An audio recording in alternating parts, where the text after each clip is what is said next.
आता हे बंडू शेट आहे ना फरसाण खातात बघितलं का. पका वायंगणकर काय इलो त्या का कोम इलो ना पक्या कायला चहा पिताय. कुंडलेश वायंगणकर अळे करून दमलाय. पक्या वायंगणकर आम्ही पक्याचे कोण नाही सांगितलं. पक्या वायंगणकराचा कोण नाही म्हणतो. आता खोपट्यामध्ये बसलो आहे. खत नियोजन चालू आहे. पंडोपंत काय म्हणणं काय तुमचं. आमचं काय म्हणणं नाही हां आता आज काम आटपात आज किती अजून 2-3 दिवस लागतील काय. आमचा नाश्ता लाडवांनी हां एका नाश्ता एका ना कामाचा आळ्याचा काय पडला नाही एका फक्त नाश्ता वया आणि का वया. आता दुसरा बोलता नाही गप्रो माझ्याली व्हिडिओ होता नाही. अरे व्हिडिओ करते रे गोला टाकू काय ना पको काय ना पको तांडावलो आता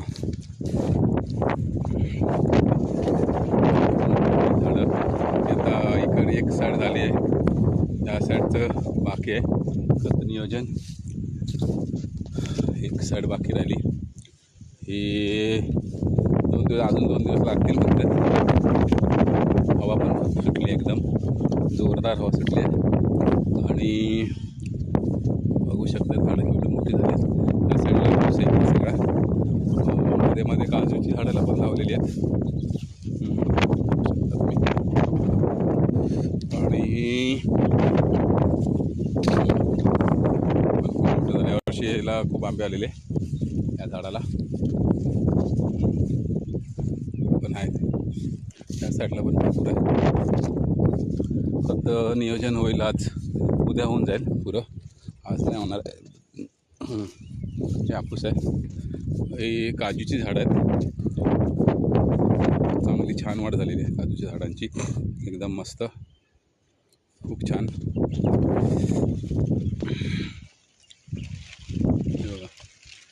वा मस्त हवा पण खूप सुटली आहे. पाऊस जोरदार असतो कोकणात आणि हवेच्यामुळे काजूची झाडं बरीचशी यावर्षी साईडला पडलेली आहेत. खूपच हवा असते कोकणात होऊ शकतात. पुरे झाडं पडलेली आहेत आणि सगळी छान झालेली आहेत.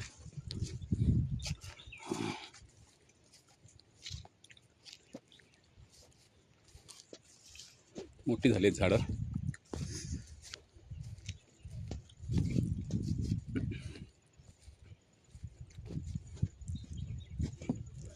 हे पायरीचं झाड आहे. हे सगळं काजूची झाडं आहेत ना. ही मला वाटतं सगळी 7 नंबर आहेत. जवळजवळ 7 नंबरच आहेत. हो 7 नंबरच आहेत सगळे बहुतेक. 7 नंबर आहेत सगळे. छान वाढ झाली झाडांची